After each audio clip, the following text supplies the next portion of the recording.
licensed to Carranger, the internet's best and only podcast dedicated to Gekisou Sentai Carranger. Every week we watch an episode of the show and we share our thoughts with you, the listeners. My name is Matt J, and with me as always is my co-host and brother Dave. Dave, how you doing today? Oh, pretty well, Matt. Had a quick shopping trip to Walmart. So that was miserable. Ooh, yeah, I was going to say, that sounds like... But, yeah, it's always... I go to Walmart like 4 times a year. Every time I go, it reminds me why I don't go. And then, like, the memory sort of dulls a little bit. And I'm like, we'll run in and out. It'll be super fast. It's never fast. Like, yeah, but we did get signed up for a new internet. Because our internet is did you terrible. Yeah, just a whole new one. Did you just buy a whole new internet at Walmart? Yeah, whole new internet, Matt. Basically everything is gone. It's actually the podcasts are still there, and then everything else has been reset to like 2004. You know what, Dave? Where can I sign up? Walmart. Walmart is the place. No, we're going with it. We have a new people. Like my buddy Bear was like, I gotta poop. So we're like, all right, let's go poop. So I took him to go poop, and then I came back. Yeah. Hey, man. Okay, you were already at Walmart. I feel like I'm understanding this story slightly out of order. Yeah, I didn't take him to Walmart to poop, Matt. We were at Walmart. Okay, well, that makes more sense. And so we come back, and my wife is talking to a internet service provider guy, and it's going to be like $30 cheaper than what we're paying, and supposedly way faster. So that's cool, because my internet is terrible, and I pay too much money for it. Your internet is terrible. All told, it is. It's shockingly bad. So all told, net positive experience. All right. Yeah. Well, you know what else was a net positive experience, Dave? Episode 26 of Gekisou Sentai That Carranger. alley-oop I just throwed you? Was that it? That I throwed you? Yeah. Woo! You want to take that one again? We're just going to leave that in the episode. Nah, let's just roll, man. All right. Well, episode 26. This is raw audio. Gekisou Sentai Carranger. It is called the Nonstop Home Weapon Delivery. It's the funniest episode of this show so far. It's very, very good. But before we get into that, Dave, as always, shining in the heavens, there are 5 stars. What is our first star of the week? So our first star of the week, Matt, is tomorrow is our first day back to school. Ooh. And yeah, it is. It's weird. Summer vacation. I've said in the past that summer vacation is too long. That's not actually true. Here's what I realized. Summer vacation is too long if you expect me to go back to work afterwards. Because it's like a long enough break that you really get in the habit of being on break. Mm-hmm. You know what I mean? Like a vacation, you're like, oh, like I'm on vacation and like whatever. But I'm going to go back to work in like a few days. So you never get like too far off your rhythm. Summer vacation is long enough. You've got a completely new rhythm and then you have to go back to school. But I'm actually... looking forward to going back to school because I like my job, honestly. Well, that's nice. I like my job, and I'm stoked about the classes I'm teaching. It is. I'm excited about the classes I'm teaching this year, and I have a whole new. I've got a whole new approach, basically, fueled by just the realization that, like, looking at a group of kids and being like, well, you should already know how to do this. Like, while it's not wrong, and it is, like, very tempting, it is ultimately a useless thing to say. Right. Because it's like, well, you should know how to do it, but you don't. So, like, saying that you should know how to do it is stupid and pointless.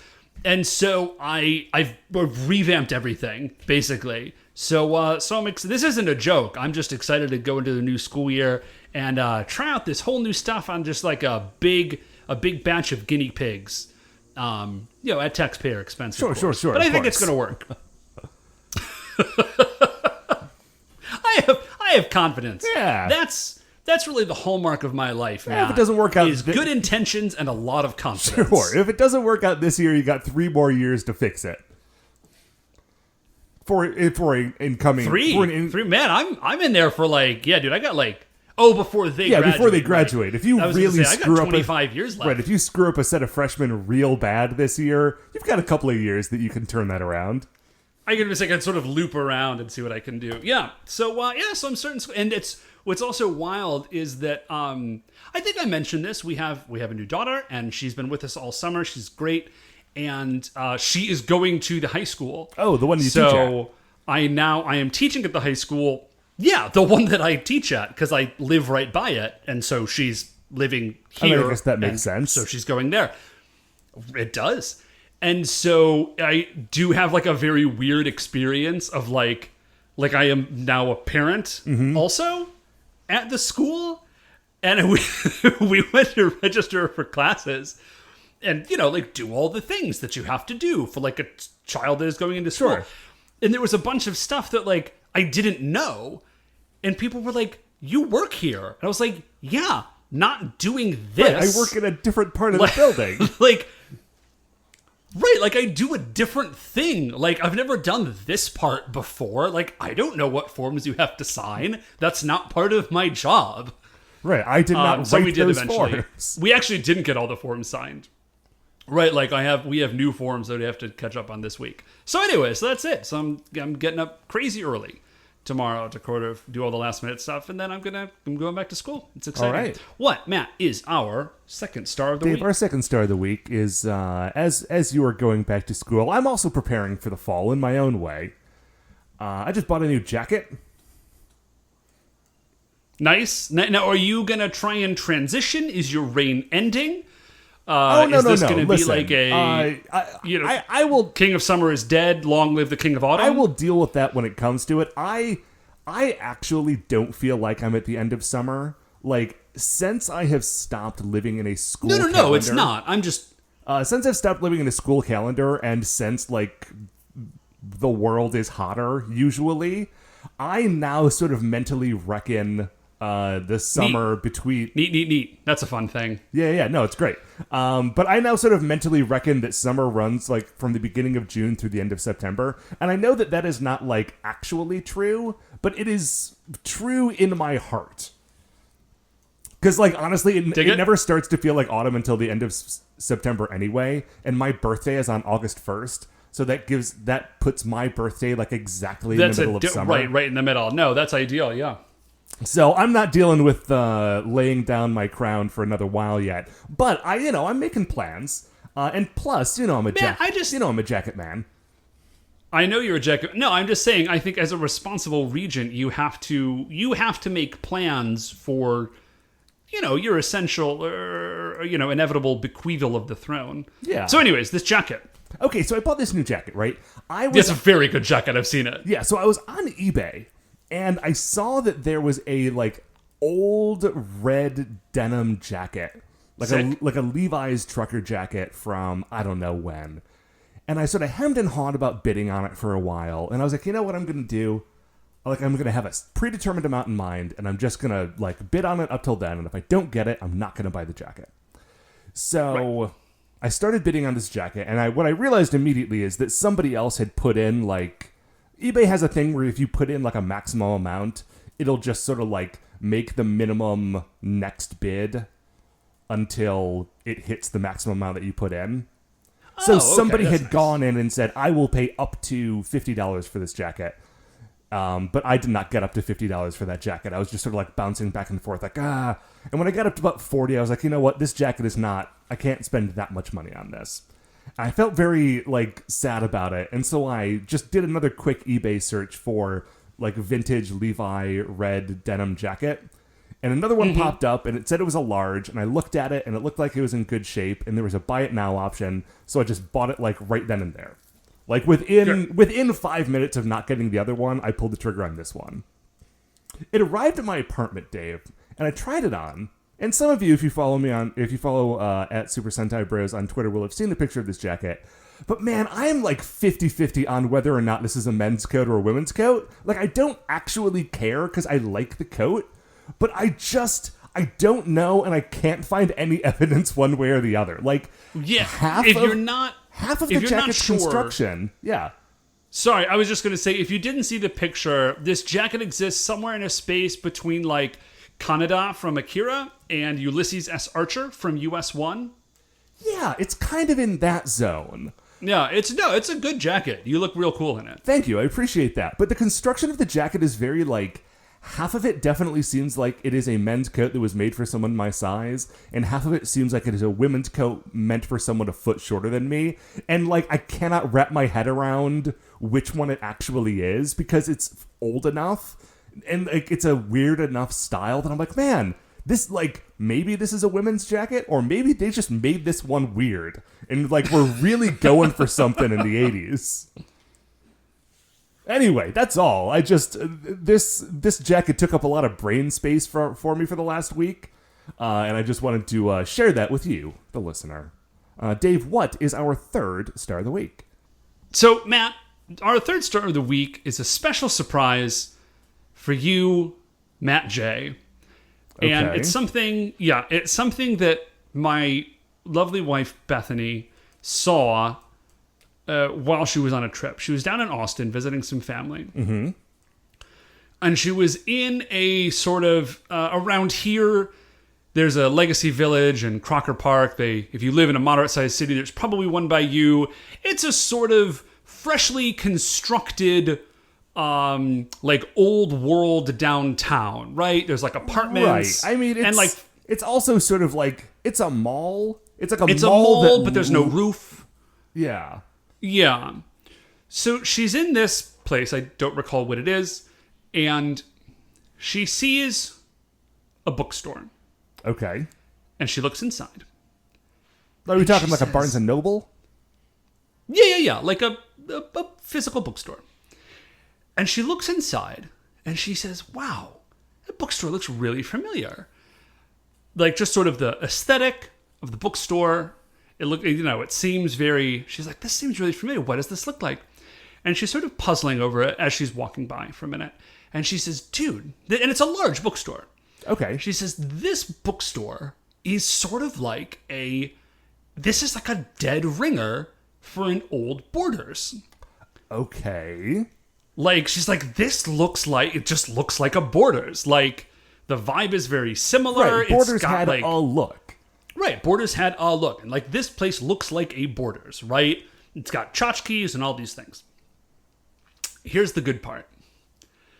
She walks around the corner, Matt, and she looks up at the sign for this bookstore.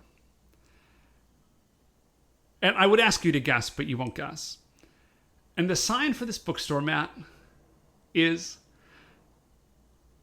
I'm relishing this moment. The sign for this bookstore, Matt, is Amazon.com bookstore.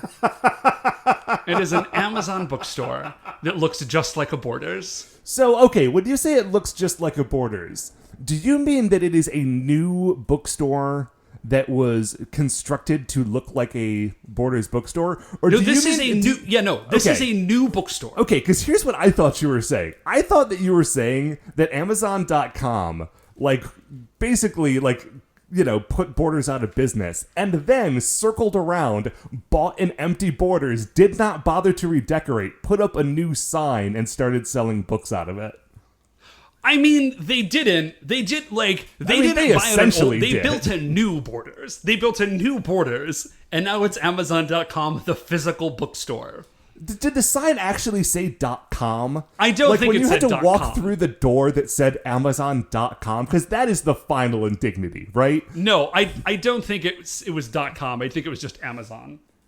The fact that Amazon is okay, I genuinely do not want to start going on like a Amazon.com tirade, because we will be here all night. Please do. This is literally the only reason I told you this, because Beth was like, I cannot wait to hear what Matt has to say about this, like, a gross injustice. Well, see, here's the thing. It's an incredibly gross injustice, and it feels like a personal insult to me, a longtime Borders employee. But there are no jokes about it. It's just going to be me getting really mad about what Amazon has done to America's economy.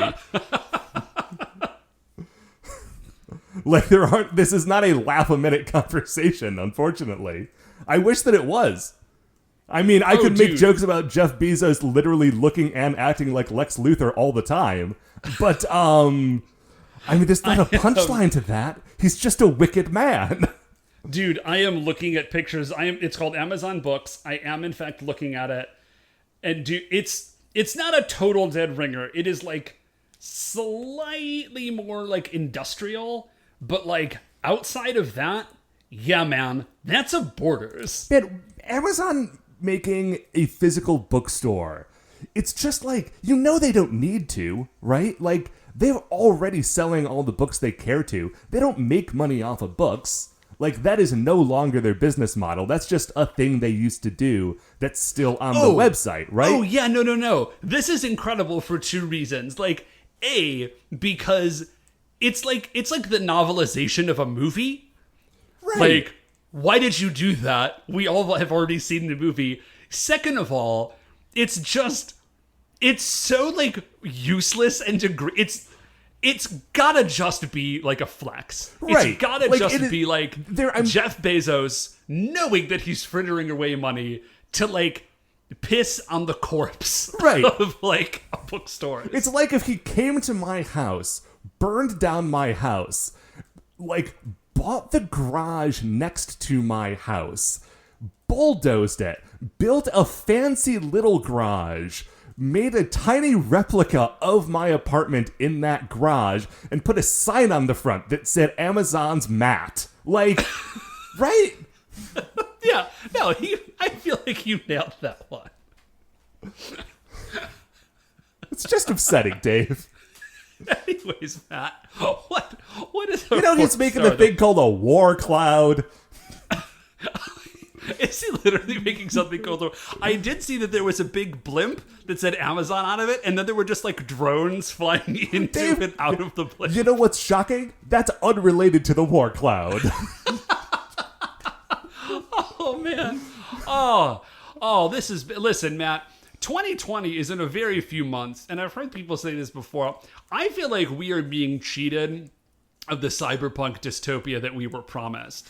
Like, if all this is happening anyways, I should at least be able to get, like, super chromed out. Dude, not that I could afford it. That's part of why I bought that jacket, honestly. Yeah. Like, half of me buying that red denim jacket with, like, the weird striped interior, it's like, man, if we're going full cyberpunk, I may as well start dressing weird. Just do it. Get a chrome arm. Man, I can't... Oh, man. I can't remember, like, the term for cool. What was it? It's, Shui? No, it's Batman Beyond. That might be Batman Beyond. It's definitely Batman Matt, Beyond. What is our fourth star of the week? Speaking of Lex Luthor, I just watched the pilot episode of The New Adventures of Lois and Clark, or Lois and Clark, The New Adventures of Superman, whatever that show was called. Like, wait, with Terry Hatcher? Yeah, the Terry Hatcher Dean Cain show. So Cody, friend of the show, was up here for my birthday a few weeks ago. He got me a subscription to DC Universe Online for my birthday. Nice! Which was really lovely of him. Nice.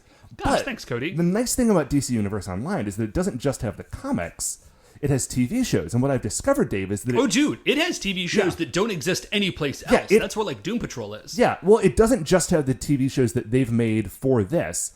It has all the other old DC shows.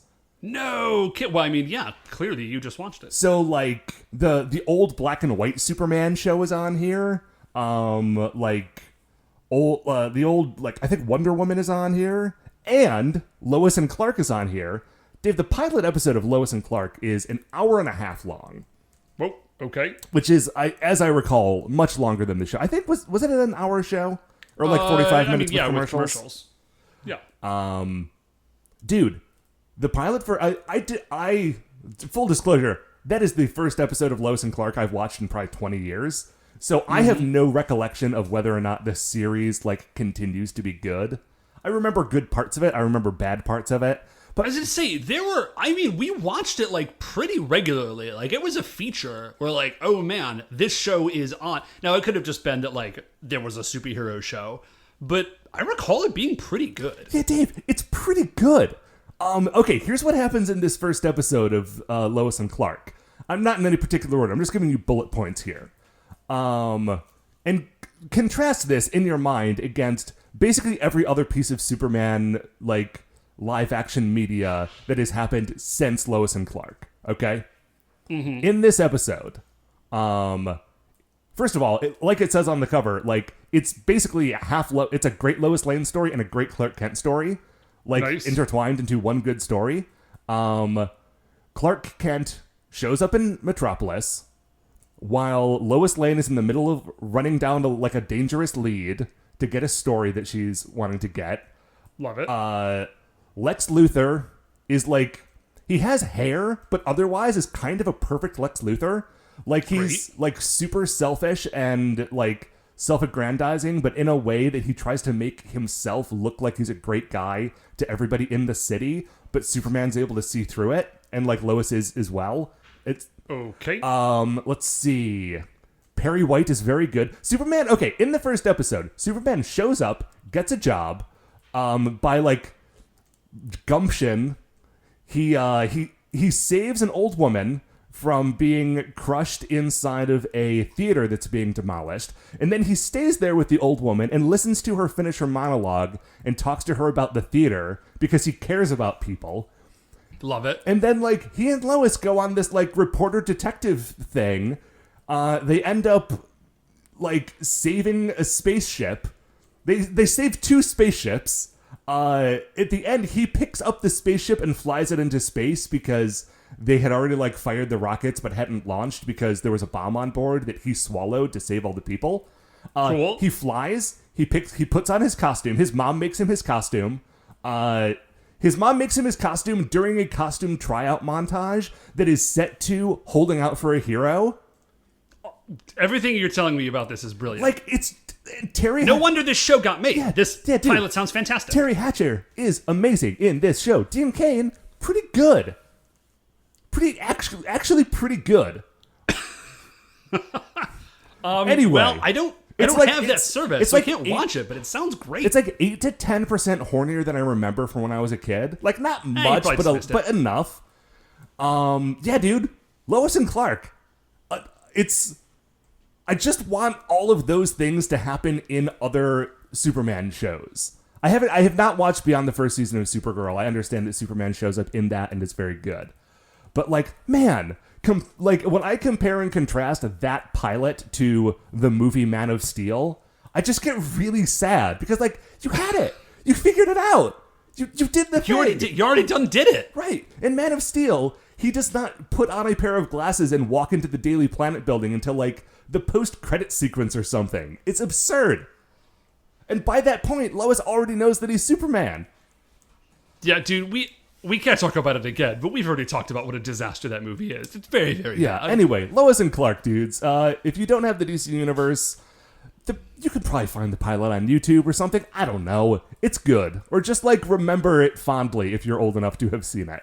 Dave, what is our 5th and final star of the week? So, man, our 5th and final star of the week is actually a black hole. Oh, okay. Okay, sorry. I mean, it's funny in retrospect, which is why I'm going to tell you the story.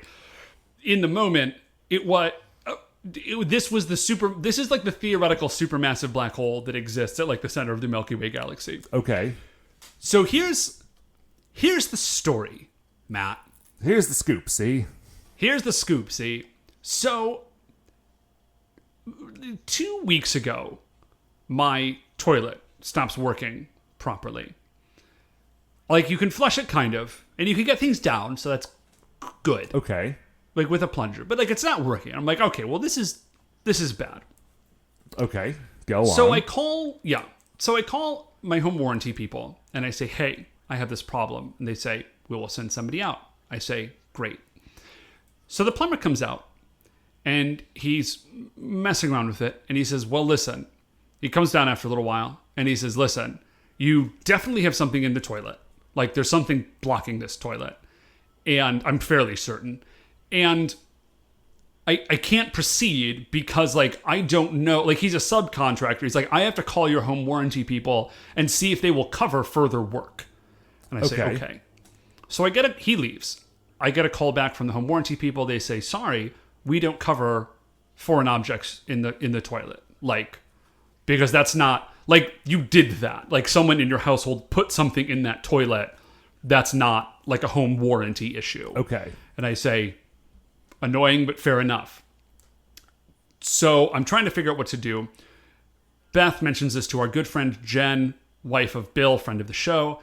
And she's like, oh, she's like, I actually kind of do a lot of the plumbing around our house. She's a very handy person. She's like, I've got this like industrial like auger. I have replaced toilets before. Like, I'll come over and I'll give you a hand with the toilet. Right awesome. on. Thank you so much. So she comes over. We kind of mess around with this auger. We're like, whatever this is, like, it's really in there. Like, we can't figure out what the problem is. So we take the toilet up. So we, like, turn the valve off. We drain the toilet. We take the toilet up off the floor. We put it in the bathtub. And we then proceed to spend 2.5 hours with this auger trying to clear out this toilet. Now, here's the good part. We do eventually... Sorry, the good part about the story is everything is fine. Okay. So is the thing in the toilet pipe, or is it like the pipe below the toilet? Yeah, thank God it's in the toilet itself. Okay. Because if it had gotten into the pipes, we would have been like, we would have had to like tear the walls out or whatever to get to this thing. So it's in the pipe. What it turns out to be is part of a vacuum attachment. Okay. We do eventually get this thing out. Great. Takes about 2.5 hours. We're like, cool. So we have a wax ring. We put the toilet back on the thing. We hook it back up to the water, and we're like, okay, we flush it and make sure everything's sealed. We flush it. We're like, we didn't quite get the seal. Like, the wax didn't quite seal right. We didn't heat it up enough. We got to take it off and start over. Okay. So I turn the valve off, right? Mm-hmm. Or I turn the valve to what is supposed to be off. And I go... Well, that doesn't sound promising, Dave. It's not promising, Matt. So I go to unscrew the toilet, and when I unscrew the toilet, the valve has broken. And so it looks as though it's off, and it's not. And water is spewing into my bath everywhere. All right? It's spewing into my bathroom everywhere. And I'm like, oh no. Well, I was like, maybe I turned it the wrong way. So I like crank it back the other way. It's not working. I'm like, maybe I could like get it back on like over the water pressure. That's not happening. But I like mess around with it for 30 seconds. And I'm like, okay, I have to run downstairs and like get the valve off.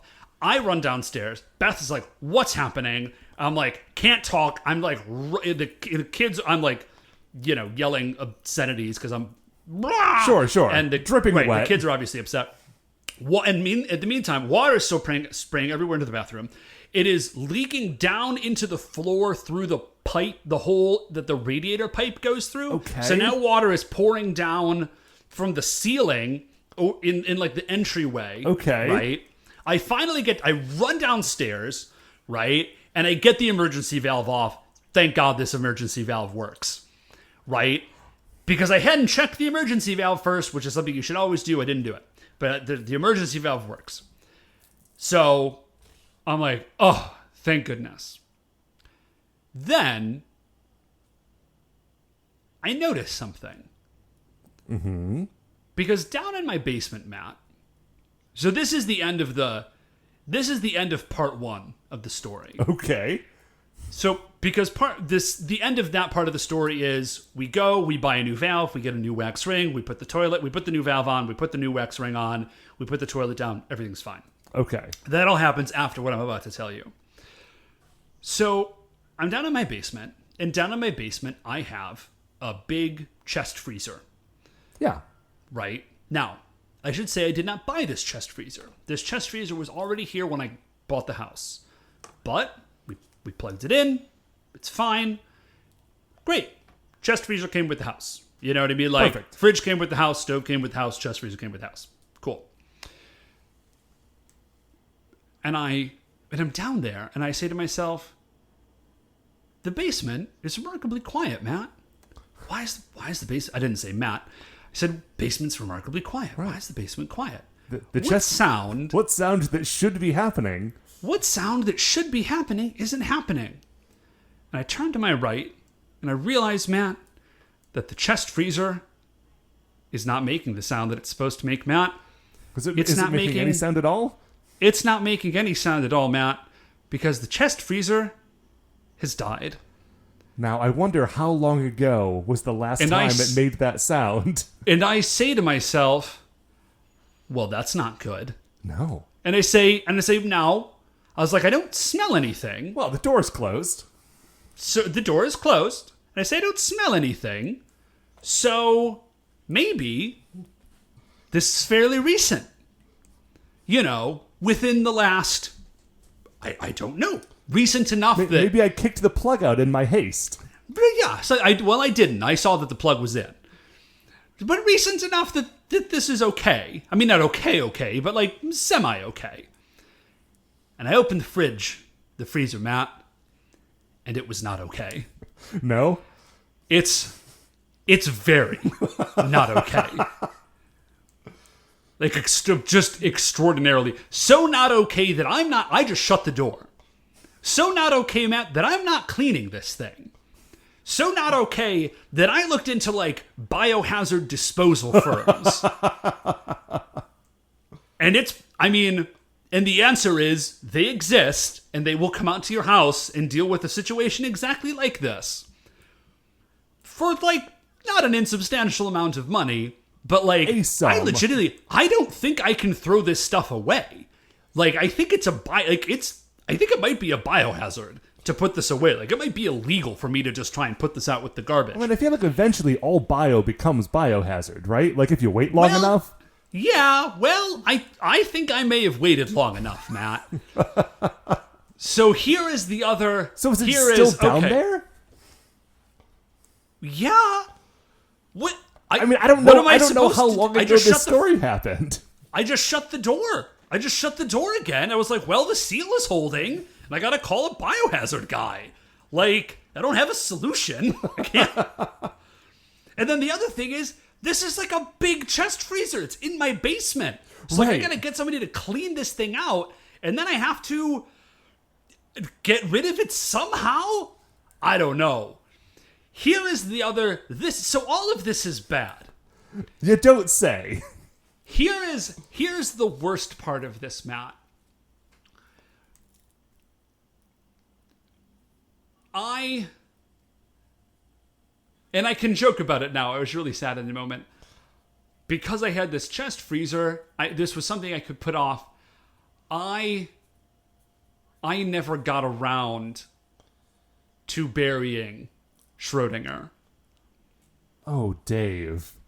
Yeah. Oh, no. Yeah, dude was just in... I mean, he was wrapped in, like, many layers, so he wasn't, like... He was in a freezer, so he wasn't as, like, infecting anything in there. But, like... Yeah, dude was just on deep freeze until I was, like, going to get around to burying him. And because I have 2-year-old twins, I don't get around to anything. So, like... He's just... I mean, listen, that cat shuffled off this mortal coil. His spirit went wherever cat spirits go. But, like... I don't think you're supposed to put food that you intend to eat in a chest freezer with a dead cat. Well, to be fair, I put the dead cat in the chest freezer. The food was already... Like I say, he was, like, wrapped in, like, a bunch of bags and, like, saran and in a box and everything. Like, he was pretty sealed, but, like... Still, I mean, I don't... Listen, I didn't see him or anything. Like, I just opened the door and said, "Oh," and then shut the door. But yeah, so that's the saga. Good of that gravy. Yeah, Dave, when you wrote Supermassive Black Hole in our script as star number 5, I genuinely assumed that you had some jokes about a supermassive black hole somewhere in the galaxy. Oh, no, that would have been funny, though. No. I mean, listen, listen, all things considered, I'll laugh about it more once I've already paid the biohazard people, because, again, but, like, so that's the story. And the thing is, now this is recorded. Now you have to call them, because this is evidence. If you put this stuff in the trash, someone will find out. Anyways, it's a pretty funny story. So, Matt, let's cheer ourselves up after that debacle. Yes, Dave, let's take a break, and when we come back, we will talk about episode 26 of Gekisou Sentai Carranger. It is called The Nonstop Home Weapon Delivery. It was written by Naruhisa Arakawa. Its original air date was August 23rd, 1996. It's a hoot and a half. You can watch it on shoutfactory.tv or on the DVDs if you have them. I recommend this one, and we'll be right back. Okay, welcome back. Episode 26.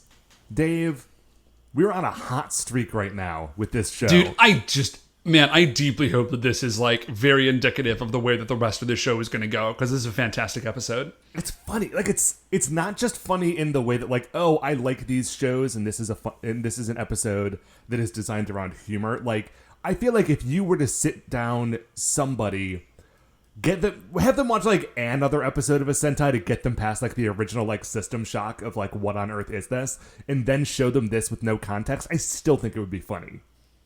It is. No, it's genuinely a very funny episode.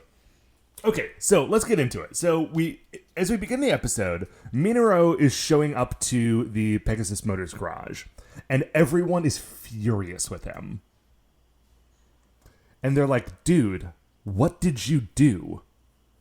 Like, there was a box here this morning. It's not here anymore. Like, what have you done, you fool?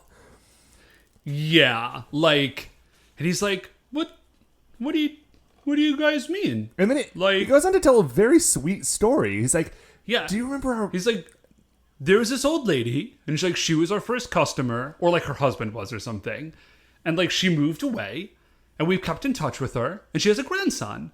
So like, he made like a care package. He bought like a special cradle and packed it full of like kid stuff, and like he's like, and I sent it off to her.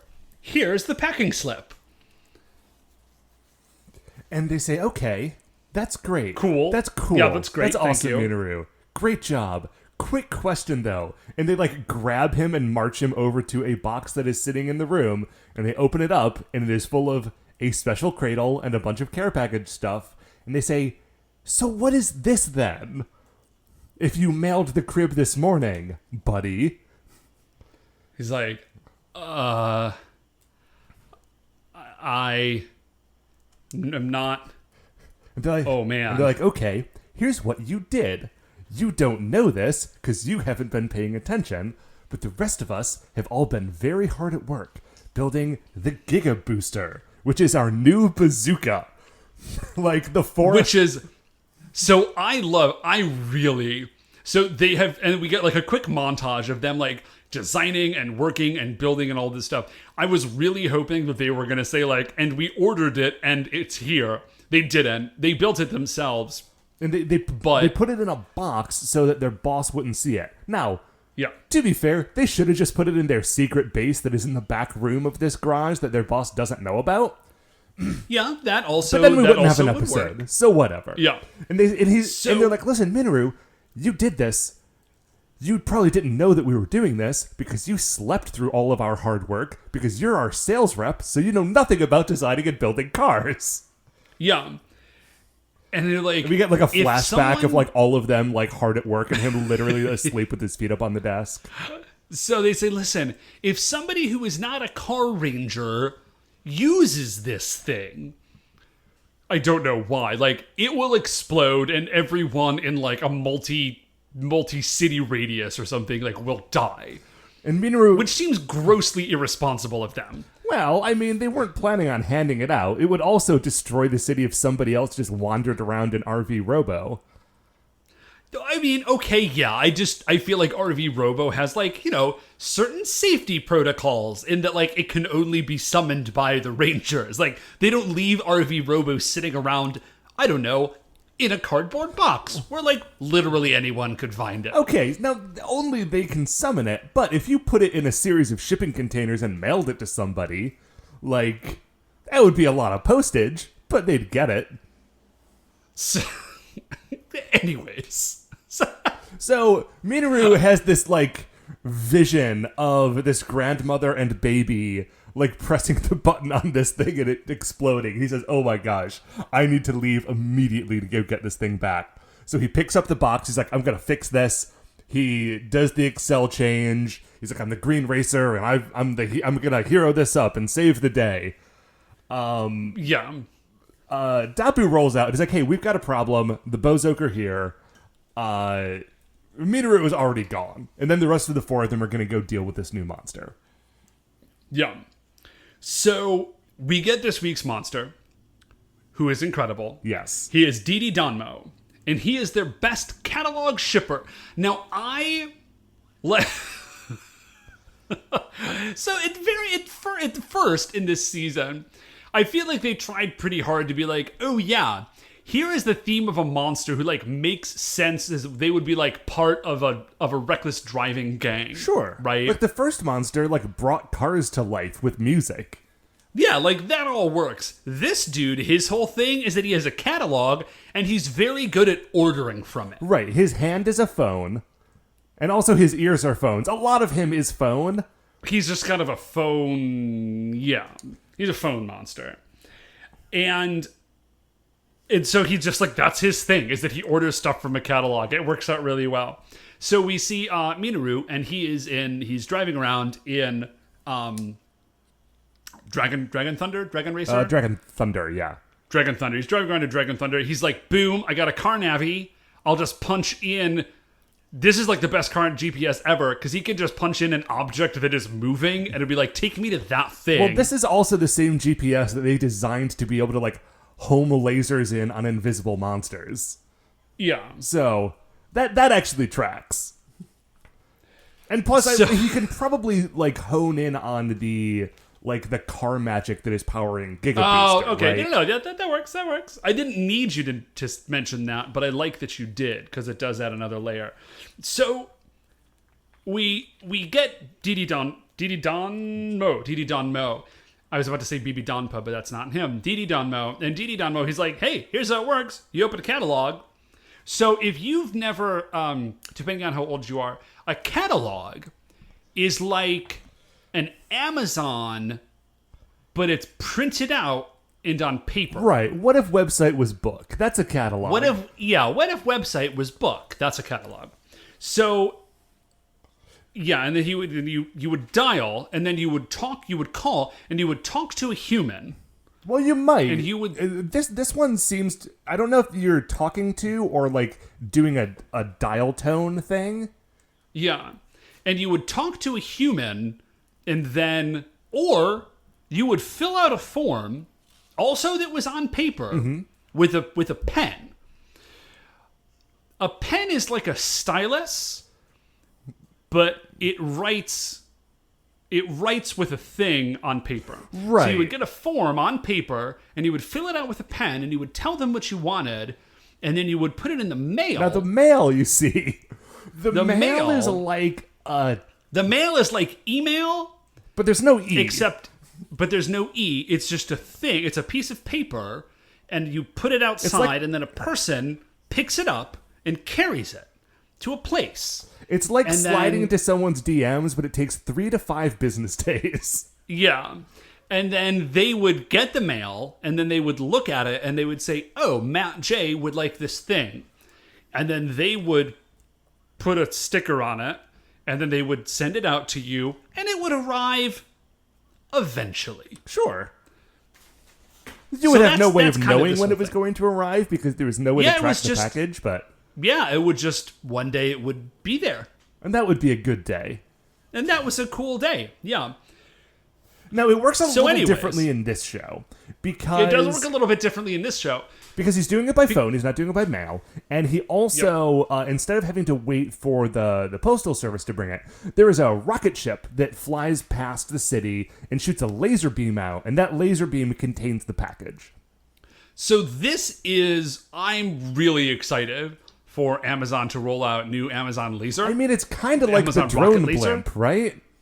I think it actually kind of is like the drone blimp. So does the drone blimp get filled up every day? Or does it just have like a lot, like the stuff that an algorithm determines most people would want?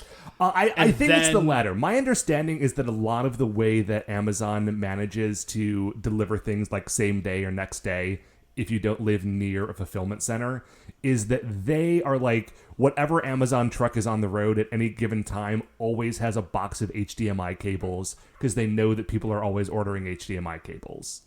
Oh, okay. Yeah, so then it would be delivered via blown drimp? Yeah. Blimp drone. Yep. Yeah. So anyways. Super great. So good. Super great. Love this is 100% so neat. of it. Yeah. So the first thing he orders is he hops on his ARM phone and he says, "Deliver N1 to Ursh." And then he looks at the camera and says, "That's space telephone shopping." And what he gets is the skyscraper cutter. And it's basically a scythe, but with a scissors at the top. Right. And he's like, for those hard to reach tall buildings that you want to cut, use this. And he's got it. And then like it glows and it extends super long. And he just starts, becomes giant. It just starts like smashing it into buildings. Yeah, it's great. So the four Rangers who are not Minoru, because he's on his road trip, all show up. And he's fighting them. He hits them with the chopper scythe. They manage to break that in half. He gets them with some eye lasers. They're doing a whole back and forth. And then we cut back to Minoru. So this is sort of how this episode is going to go, kind of until the end. Is that and Minoru is like, he's narrating his own stuff like as a flashback. It's almost like it's a travelogue.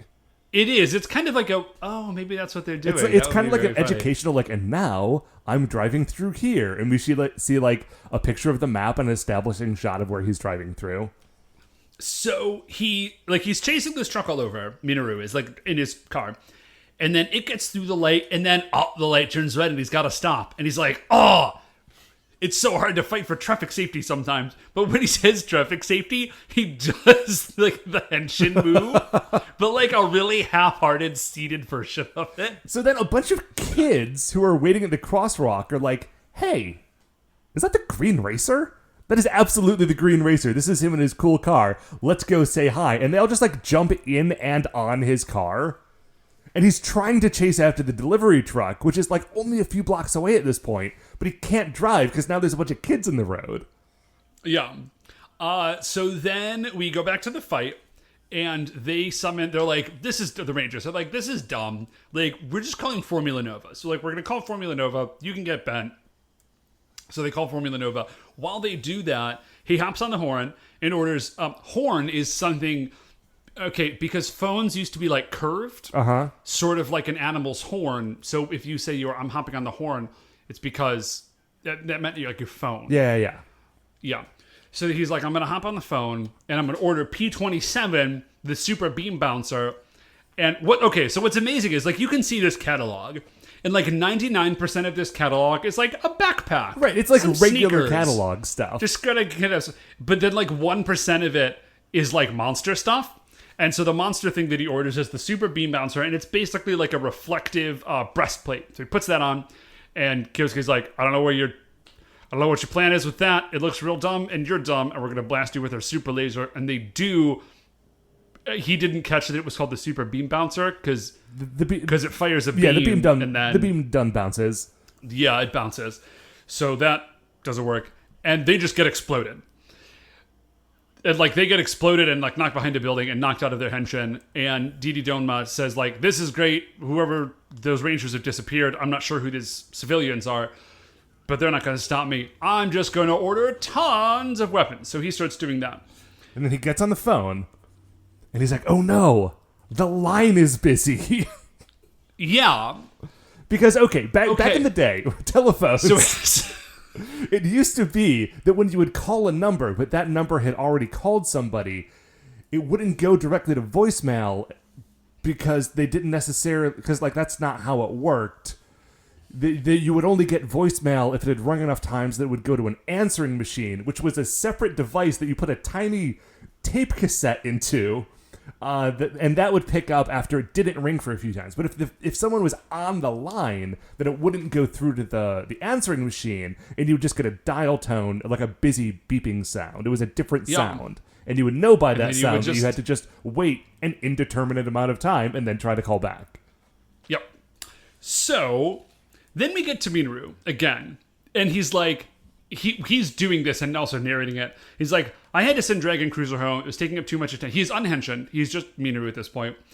And he just says, I had to send Dragon Cruiser home. I just rented a car to chase this truck. So he's in the car, And he says, oh my gosh, there it is. So he speeds up a little bit to try and catch up with this truck, this delivery truck. As soon as he speeds up, Signalman pulls him over. Right, because Signalman... Oh, at this point, they were in Hokkaido. Oh, yeah. Okay, so real quickly, I looked this up because I was curious. To drive from Tokyo to Hokkaido, to specifically to Sapporo, which is like the capital of Hokkaido, it is 17 hours. And also, Hokkaido is a separate island. So it's $200 just in tolls to get there. And then it's like another $200 to get your car across on a ferry.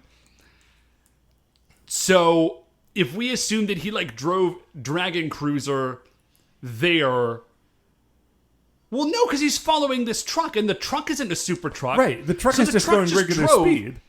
For 17 hours, and he just followed it for 17 hours, got on a ferry, followed the truck on the ferry. Well, if he can't drive faster than he's already going, he has to obey the traffic laws. That's a good point. But that means that they've been fighting this guy for 17 hours. Okay, so anyways, so he's like, arrange the car. So he gets pulled over by Signalman, and Signalman's like, hey man, improper, because he's got this gigantic box just like strapped into his trunk. Signalman says like, that is improper loading of that parcel, it's dangerous. And Miro's like, why are you even here? Like, we're in Hokkaido. And he's like, oh, I was up here giving a speech on traffic safety, and then we turn back, and Ichitaru is on the bike. Yes, he's on the back of the motorcycle. And Miro's like, why are you here? He's like, I'm acting as Signalman's manager during my summer vacation. Right, he's his tour manager. Dude, guys, genuinely, I do try to add in like additional jokes and not just like recap the episode for you. I can't think of anything funnier than Ichitaru just being there already. So we go back to the Rangers, and Dee Dom is just like mad ordering stuff, and they're like, "What are we gonna do? Like, how are we gonna beat this dude? He's got a weapon for everything." And Kyosuke's like, I know what we'll do. He's like, cooling off period. I assume this is like a colloquialism for like, you have a period, like the return period. Like right. If you bought something, but then you sort of cool off on it, you don't want it, you can send it back. He's like, we'll just send the stuff back. Now, of course, he's not the firm, like he's not the company, so he can't just do that. So by send the stuff back, what he means is summon his giant robot and snatch these laser objects out of midair and then physically throw them back into orbit. Yes. It's a very good plan, Dave. Yeah, so they do. It's a very good plan. It works exactly as they want it to. So they do this thing, and Dee Dom is furious. He's like, he starts flipping through the catalog again. He's like, this catalog doesn't have Emo Yokon. Which is amazing. I love it. I love Dee Dom's commitment to a theme, because everybody else just like physically went to the store where they know they can get it. And Dee Dom says, no, I do not go to stores. I order things out of this rad space telephone catalog. Right, but the problem is he only has one catalog, and if they don't have it, then sadly, he's never going to get to be a giant man. So he's like, listen. He's like, I know what I'll do. He's like, I'll just order so much stuff that they can't possibly block it all. So he starts to do this. Kyosuke turns to Yuko, and he's like, dude, you go, you got this. And she's like, yes, I do. She summons giant radial shield, which I assume she is the one to do because she has a shield weapon herself. I think it's because she's the left arm. Oh, that would also make... Well, I mean, the left arm has the shield because she's the left arm. So she summons Radio Shield, and she, like, knocks them all away. It's super bad. But they're like, we need Minoru. Right. They're just, like, spinning in circles. Like, they're in, like, this weird tornado where they're just knocking things back into space as quickly as they can. And, like, they are successful, but they're not going to be able to keep this up forever. Yeah. So... We get back to Hokkaido. Minoru, Signalman, and Ichitaru, they get to the woman's house, but they see the delivery truck pulling away. So the delivery has gotten there, but only just. So Minoru rolls up with Signalman and Ichitaru, and is like, hey, we definitely, like, there was a mistake, sorry. And the grandma's like, no, it's great. Thank you so much for sending the cradle. It's so weird how new cradles look, though. But, like, the kid's loving it. And we just see, like, this toddler, like, fumbling around on top of Giga Booster. Which it looks like a race car bed, kind of, except not a bed. It does look like a rad, cool race car bed. But there's a big button in the back that will blow up a mountain. Which I never had a race car bed, but I assume they are not designed to do that. Well, again, I've never had one either, but I think I just have to assume that you're correct. So, the grandma says, she's like, listen. She's like, he's having a great time. And Mina was just like, yeah, but if he touches that dial, it will explode and we'll all die. And she's like, oh, well, that's bad, obviously. And she's like, well, he really likes jokes. And they're like, what? She's like, he's always watching comedians on television. He really likes jokes. Maybe you can do that to distract him. They're dealing with things exactly wrong because this is a very small baby and he's all of like 10 feet away. They could cover this distance and grab him before he touched anything. Well, I mean, Minoru tries to, but when he does, the baby sort of like gets a little closer. Like as he approaches the baby approaches the button. And he's like, right, yes, but I mean, that assumes that like the baby is a supervillain who's like taunting him. The baby's just sort of meandering on this toy. Like he's not like, don't get close. I will hit the button and destroy us all. I will end my new life and take you with me, you bastard. Like that's not. He's just goofing around on the Giga Booster. But Minoru is like, okay, you need jokes. I got this. And Signal Man says, yes, I also have this. Yeah, spoiler, they do not. No, according to Signal Man, he was one time in a competition show called. It's like America's Got Talent, but it's like Space Has Comedians or something. Space Has Got Comedians. Yeah, is how they translated it. So they go over and they have procured a microphone. It's not plugged into anything, but it's not plugged into anything. It's a microphone. If you don't have a microphone, you're not doing stand-up comedy. And so they just start to do like a pair jokes, and I think the jokes are all supposed to be puns. Yeah, I don't understand any of them. None of them. But we're not missing anything because they're supposed to be very bad jokes, and the little kid does not like them either. And so he just continues to like goof with this thing. We go back to the fight, and Didi Danma has ordered the Robo Slipper XL. It arrives. He opens the package. It's a banana peel. He throws the banana peel. It becomes giant. And so, of course, instead of not stepping on it, RV Robo immediately steps on it. Yeah. Now, and then he orders also 100. He orders 100 mini bombs. I had this thought, Matt, because the company you work for is basically Japanese Amazon, right? So he's almost definitely ordering from Rakuten. I mean, I don't think that's necessarily Space the Rakuten. case. Right, I'm like Evil Space Rakuten, which is very different. Evil Space Rakuten. And so, like, do you have some conflicting loyalties here? No, I mean, I don't work directly for Rakuten. It's more of it's like a subsidiary setup. Anyways. So he's got 100 mini bombs in a box, and that's exactly what it sounds like. They are monogrammed. He points out they are monogrammed. He's like, no. He's like doing an infomercial for it. He's like, they'll do your name on it. And so we go back, and they're doing more. I just have to assume very bad puns. Kid does not tell it. Kid does not like it. They're like, oh no, what are we gonna do? Ichitaru gets up, tells one joke. That again, I just have to assume is funny.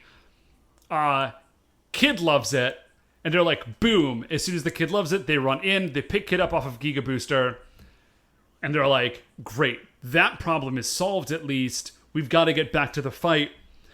Oh no, wait, we're in Hokkaido. Right. We'll never make it back in time. So we cut back to the fight, and it's not going super well. RV Robo hasn't been able to stand up. Didi Danma is just throwing bomb after bomb at him, or at them rather. And he's like, okay, we're about done here. I just need to order the Goodbye Hero Cannon. and then all will be well. I can just shoot this cannon at them, and then it will be goodbye, heroes. So he punches in the order, and then immediately a box hits him in the head, and he falls off of a building. Yes, so that's amazing. And the box bursts open, and it's Minoru with Giga Booster. He has delivered himself. There's a small explosion, and he's like, "Oh, this is excellent. I'm here. Get ready. Where's that bozo? I'm gonna find him." And Tito stands up behind him, and Giga Booster, he's like, "Giga Booster, attack!" Giga Booster is sentient, apparently, or at least capable of like independent action. DD Dama's like, bombs, bombs, bombs, bombs, bombs. Giga Booster does not care, and he just blasts. He has, Giga Booster has like a plane mode. Right, Giga Booster it can turn into like a race car plane. Yeah, it's kind of the same shape and dimensions as Giga Formula. Like it's like the size of a sort of a small go-kart, but instead of getting pulled apart and being individual weapons, it has like a plane mode, and then it's got a few modes. Yeah, it's very cool. So we find out they're like, how did you get back? And he's like, oh yeah, I knew I wasn't gonna get back in time. Here's how he gets back. He gets in the box with obviously Giga Booster, Giga Formula, Giga Booster, Giga Booster. Giga Booster, yeah. Yeah. Signal Man has summoned Syrender. I don't know how it gets there. Syrender picks up the box with Minoru in it, hurls it into orbit from Hokkaido to Tokyo, from downtown, 1 in a million shot, nails DD Danma. It's astonishing that didn't kill DD Danma. That's a lot of... It's also astonishing that it didn't kill Minoru. It's astonishing that it didn't kill Minoru. So then they're like, sick, and then the hero cannon arrives, and DD Danma's just like, it's on now. I've got a hero cannon, the most powerful cannon in space. You suckers are in for it. And they're like, yeah, well, we have Giga Booster. Let's see who wins. It's Cannon v. Cannon. Obviously, Giga Booster wins. Immediately. There is no question as to whether or not which one is going to win. Yeah, this is just... and then that's it for DD Danma, because dude didn't have any emo Yoka. Yeah. So, after the fight, the four of them are sort of talking to Minoru, and they're really annoyed. They're like, we have been here, fighting, this entire time, and you were in Hokkaido doing stand-up comedy. Like, how is this fair? And he's like, guys, I had, what else was I going to do? I had to. And they're like, fine, you're going to do stand-up? Let's hear a joke. And he's like, he's going to start to tell his own joke. He's like, wait, my jokes are terrible. Let me use Ichitaru's joke. So he starts to tell it, and then they all deliver the punchline. And they're like, this is terrible. You're terrible. We're still annoyed with you. The jokes are bad. We're all just leaving. Right. Like they all just like march away. They all march away. Like in a really like exaggerated marching away. Yeah, no, they're clearly messing with him. And then Dragon Thunder is still there. And Minoru's like, Dragon Thunder, at least you haven't left me. You're still my friend. You're my only friend. And he goes to lean on Dragon Thunder. And Dragon Thunder just like puts itself in reverse and starts backing up away from him. Yeah, it's bad. And then that in fact is yes, that is the end of this very good episode. Dave, but it's not the end of our episode because first we need to decide where DD Danma lands in the Creature Royale. DD Danma. Danma, thank you. Yeah, BB Danma is the Beethoven of space. The Beethoven of space. So. Yeah. Beethoven of the galaxy? I like the this universe? dude. Something like that? I forget. Yeah, maybe that was it. I love this guy. So I like this guy's dude very quite good. a bit. He's got a great hook. He doesn't have the sort of like heart, I think, that would like boost him into the very top. I don't think he's got, he's not Susu Paman. But he is still very, very good. So I think he is, definitely top 50. Like he's a comedy monster, but a very good comedy monster. Right. And again, it's like an interesting hook. It's a cool power. It's something like, it's buck wild. We've never seen anything like it before. Okay, Matt. I'm looking around. We don't. The only top 50 monster that I would say is sort of like expressly. He's not expressly supposed to be comedic, but I think he was funny. Was HHDO, the baseball monster from a few episodes ago. Okay. He's spot number 59, and I like him better than that. Well, Vivi Gorin, the Olympian, like the Olympic torch, is at 44. No, I don't. Oh, man, that's tough. I don't think I like him as much as Vivi Goran. Okay.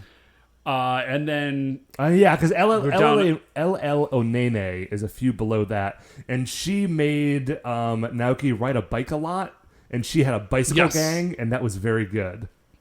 Yeah, so I'm looking at like 57 is sort of my bottom, 47 is sort of my top. He's in that space in there.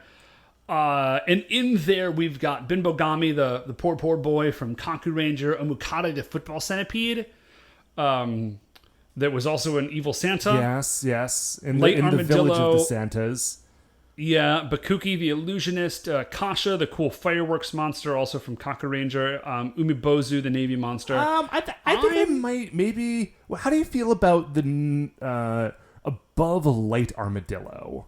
That's actually... Let's go with it. That's exactly where I was thinking. So he's cooler than Light Armadillo, not quite as cool as Bara Brain or Bara Crusher, and that puts him in at the new slot number 52. I tell you what, Carranger has been, after hanging out at the bottom of the list for the first half of the season, they have been making a strong showing in the last few episodes. Yeah, they really have been. These have all been really cool monsters.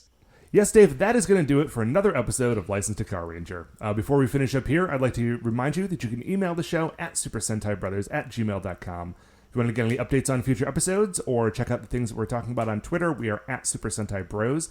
If you like the show, please remember that shining in your iTunes review section, there are 5 stars. Please rate, review, subscribe on Apple Podcasts or wherever it is that you get the show. That would be very lovely of you. The Super Sentai Brothers are a production of Retrograde Orbit Radio. To listen to any of the other great Retrograde Orbit Radio shows, you can do that all at retrogradeorbitradio.com. Speaking of other things that you might be interested in, Dave. Yeah, if you are interested in playtesting this game that we have, that I've written, and you haven't gotten a hold of us yet, thanks so much, Jake and Robert and Alex and Michael for getting in touch.